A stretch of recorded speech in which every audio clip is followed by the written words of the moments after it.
Hello, everyone. Welcome to TSAM Digital. My name is Anna, and today I have the pleasure of speaking with Andrew White. He's the founder and CEO of FundApps. Welcome, Andrew. Hi there, Anna. Thank you so much for being here, Andrew. Before we get started today, would you like to give us a little bit of an intro as to yourself, your job, your company, just a little bit of background? Sure. My name is Andrew White. As you said, I'm founder and CEO of a company called FundApps. The name gives it away. FundApps is a company that provides applications and compliance software to the fund industry. We were founded in 2010, so 12th anniversary just coming up soon.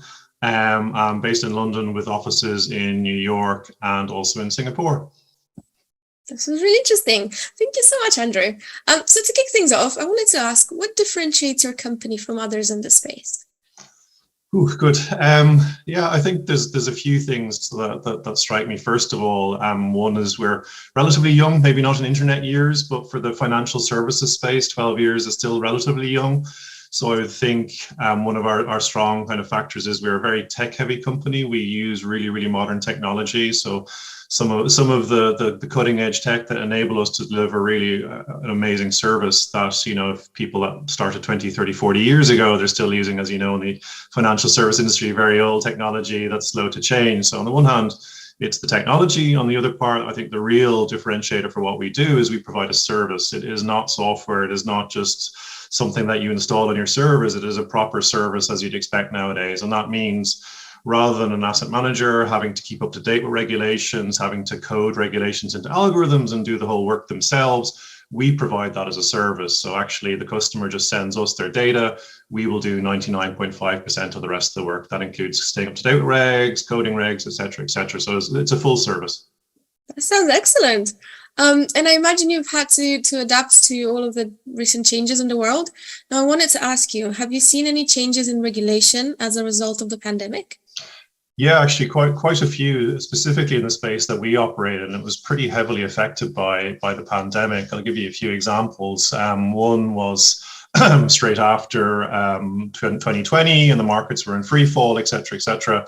The EU or ESMA put in lowered the short selling threshold. So basically, it used to be in 0.2%. They lowered it to 0.1% because they were very concerned about people short selling in Europe and people taking advantage of the crisis. So that was overnight a massive change. So basically halving the threshold. So previously companies that didn't have to make this filing suddenly had to make it, etc. On other space are ownership disclosures. So basically countries like France and Italy that were particularly affected by the pandemic, they had to lower their thresholds of allowing foreign asset managers to access companies in their market. So basically, previously it was maybe 10% of a company's shares were allowed to be bought by a foreign company. During the pandemic, they reduced that to 5%. So it was a real kind of, I won't say big brother, but it was definitely kind of a big state kind of approach to like, we don't want foreign asset managers taking control. And finally, there was some really kind of funny ones that some of the maybe slightly more smaller regulators previously only allowed letters to be sent, proper handwritten letters. And during the pandemic, they made a temporary exemption to allow emails to be sent. Most of them still allow emails to this day. There have been a few that actually said, okay, that's over now, please send us letters again. So there's a lot of changes in various areas. That's really good to hear, to be honest. And of course, we're living really interesting times, I would say. We have market volatility, an ongoing political climate of instability, and obviously the recent global pandemic. I was wondering, what are some of the ways that FundApps has supported asset managers to remain compliant in such a time of uncertainty? Yeah, I mean, some of the examples I mentioned were actually all of the examples I mentioned were things that we automatically did for our clients. So we had a lot of people that were, everybody was strapped for people, and people had to get into offices or they weren't able to access systems. And the fact that our service is web-based meant that they could still carry on their job from home or wherever they were, which for a lot of people they had to drag themselves into the office to use Excel or whatever.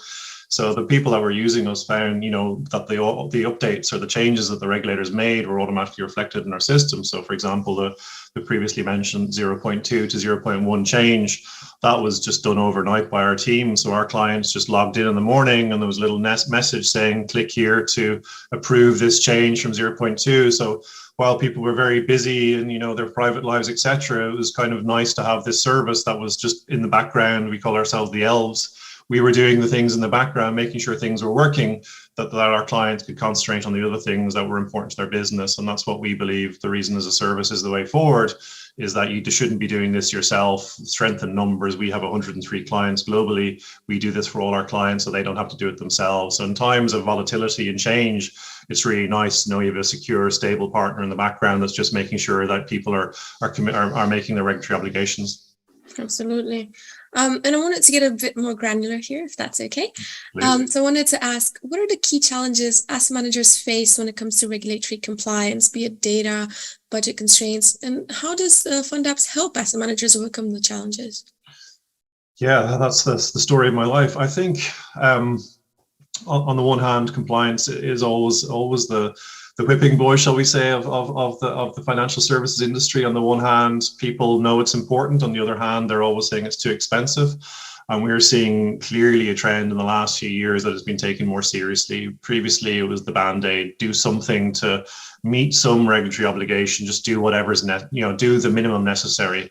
Nowadays, we see particularly newer clients, newer hedge funds, that they want to put in a robust compliance framework before they start trading, so they know that they're going to keep their noses clean.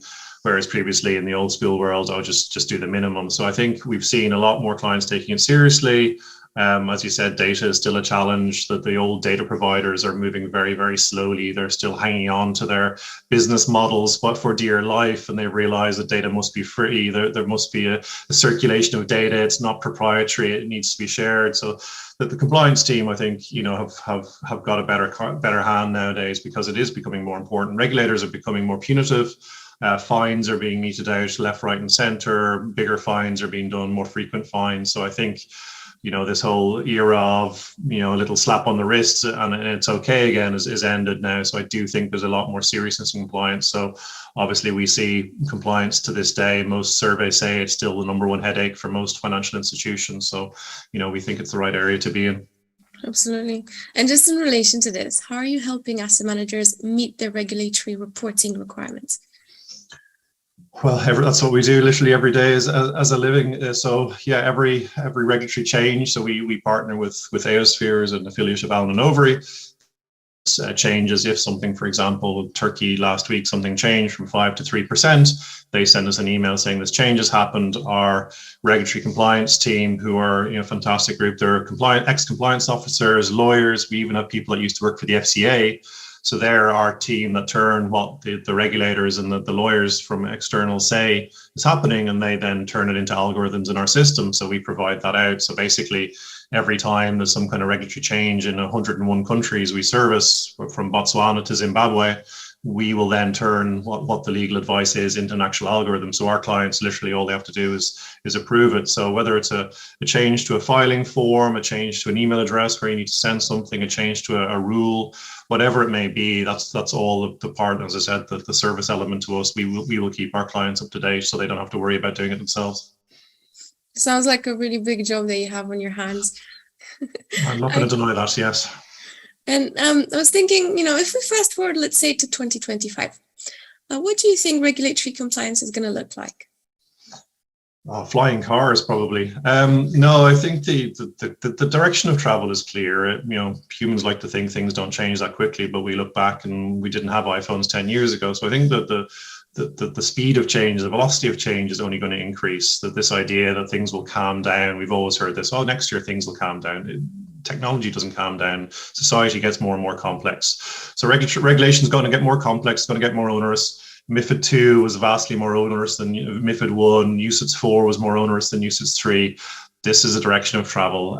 So I think all those asset managers that are hoping it'll return to the good old days, they're living in cloud cuckoo land. It's going to get more complex. The amount of data is going to change. I know regulators are getting more tech savvy. We've seen more and more regulators providing websites or APIs where people can send data so they can then process the data. In the old world, people would send a Word document to the regulator, and if the regulator had time to read it, great, but otherwise it was saved somewhere. Nowadays, regulators are getting real-time information, so they can then see what's going on in their jurisdiction, can act on that. So fast forward a few more years with more and more technology, I believe regulators are going to have much more oversight than they previously had. And they're obviously going to make the requirements more tricky. There's a classic case at the moment in the US where 13G, which is the major shareholding filing for the US, that currently has an end of year plus 45 days disclosure requirement. So loads of time. They're proposing to bring that down to month end. So in some cases, that would be 12 months quicker. And that's the way of travel in most countries, is 2 days after the event. So timelines are going to get shorter. The thresholds are going to be reduced from 3% to 1%. And basically, the job is going to get a lot more difficult. And, obviously, this is where we come in, that we believe if you're doing it manually, if you're trying to do it with an army of humans in Excel, you're doing it wrong. This is exactly what technology is designed for, automating all this and making sure that, it just happens and it's done for you. And that's the way forward. So, yeah, give it another few years. And I truly believe that's the way it will be.